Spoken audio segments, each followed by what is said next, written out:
করা কোন ধরনের আবরণে আপনাদের মধ্যে যাতে মিশে যেতে না পারে। ফ্যাসিস্টদের সঙ্গে স্বৈরাচারের সঙ্গে আপোষ করে বাংলাদেশে মানুষের অধিকার প্রতিষ্ঠা করা অসম্ভব।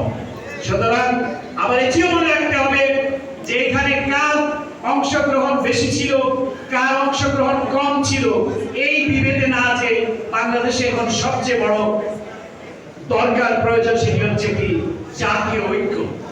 এই ইউনিটি ধ্বংস করবার জন্য প্রতিবেশী দেশ থেকে এই মহিলাটি বসে এবং তার দোসররা বসে নানা ধরনের চক্রান্ত ষড়যন্ত্র করছে।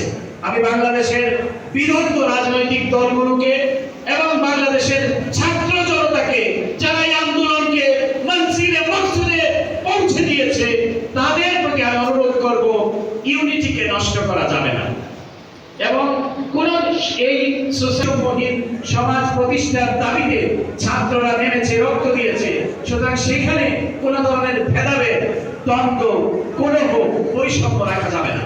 বৈষম্য মুক্ত বাংলাদেশ করতে হবে। আমাদের আচরণগত পরিবর্তনও দরকার। একটি দেশে পরিবর্তন তখনই সম্ভব যখন আপনি আচরণগত পরিবর্তন করতে পারবেন। আপনার নিজের পরিচয়ে পরিচিত হতে হবে। আমি অমুক ভাইয়ের লোক, অমুক ভাই আপনাকে সালাম দিয়েছে, অমুক ভাই দেখা করতে বলেছে।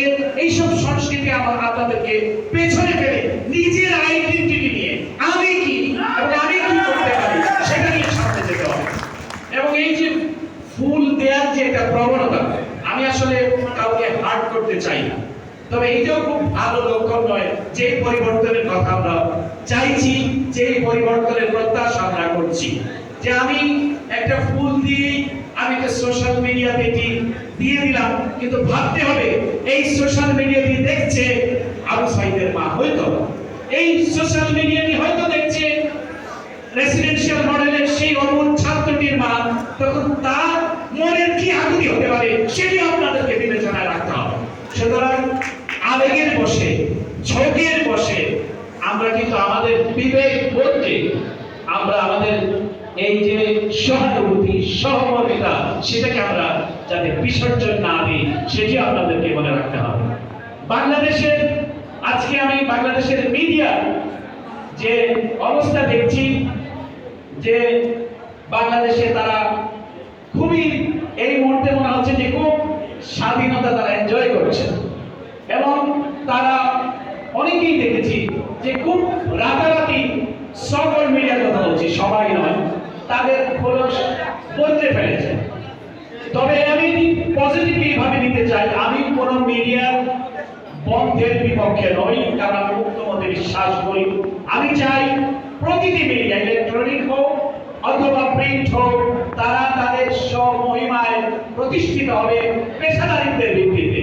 যে সমস্ত লুটেরা, যে সমস্ত দুর্নীতিবাজদেরকে শেখ হাসিনা এই মিডিয়াগুলোর লাইসেন্স দিয়েছে, এই মিডিয়াগুলোকে জনগণের মিডিয়া, জনগণের মালিকানায় নিয়ে আসতে হবে।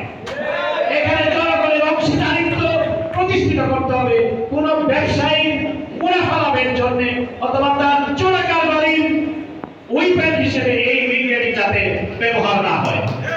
যারা সাংবাদিক আছেন আমরা জানি আপনাদের অনেকের সঙ্গে যোগাযোগ হতো, যারা ঈদের দিনেও একটু ভালো বাজার করতে পারতেন না, তাদের সন্তানদেরকে একটা বাচ্চাদের জন্য কাপড় কিনতে পারতেন না, কিন্তু তাদের